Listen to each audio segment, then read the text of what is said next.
Hey guys, Kanan here. Today I wanted to talk about The Mummy, the 1932 original version, and the 1978 version of, or the original, however you want to put it, Halloween. So I wanted to talk about some of the similarities between the two, as well as some of the differences. So when I think about these movies, one of the big things that strikes me that they have in common is they both have this very cold, emotionless husk of a shell type of creature in these movies. Where they're different is that the Mummy, he's trying to find his lost love. So he's not necessarily emotionless or soulless, but he does have that very zombie type of walk and cold, emotionless way of presenting himself, which I'm sure the character of Michael Myers has gleaned some from. Just the way that Michael Myers walks and how he has this very emotionless, expressionless type of sense about him reminds me a lot of the Mummy. They are very different when you consider the Mummy is after love. He believes that that he can bring back his long lost love, and that she's been reincarnated, and that he can get that back, right? Michael Myers, on the other hand, in the original, he was portrayed as just an evil incarnate. There was no soul. There was nothing behind those black eyes. He was just really a killing machine. So that is where the two characters are very different. But I definitely feel like they have a lot in common when it comes to the way they carry themselves and the way they went about attacking their victims and just their overall cold, emotionless way of being. Especially in the beginning of The Mummy, when he's still, very much the Mummy. Yeah. Like as the movie goes on, he evolves and he's less of that monstrous figure.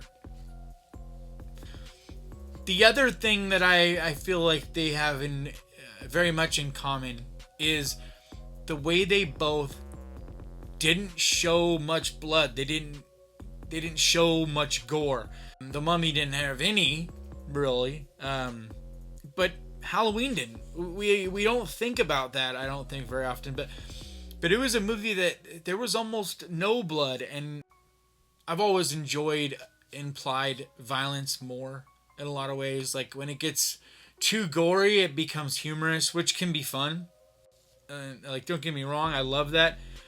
It has its place, but I feel like sometimes what can be more scary and more chilling to me is that implying it, and what is not shown necessarily on camera, and what you have to use your imagination. And it feels, like the whole Psycho premise, where you don't see the knife penetrate her body in the shower scene. That's that famous shower scene, and you never actually see the knife penetrate her, and yet you could swear that you see that knife stabbing into her body because of the way Hitchcock shot that.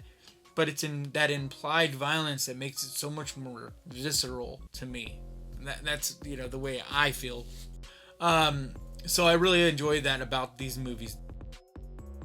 Something I found that was interesting while I was researching this idea was I was reading an interview with John Carpenter, and I read that he was a huge fan growing up of a lot of the old sci-fi movies, of course, which are just brilliant. But one of them that's one of my favorites is The Thing from Another World. Which then later on was adapted and made in the early 80s into The Thing.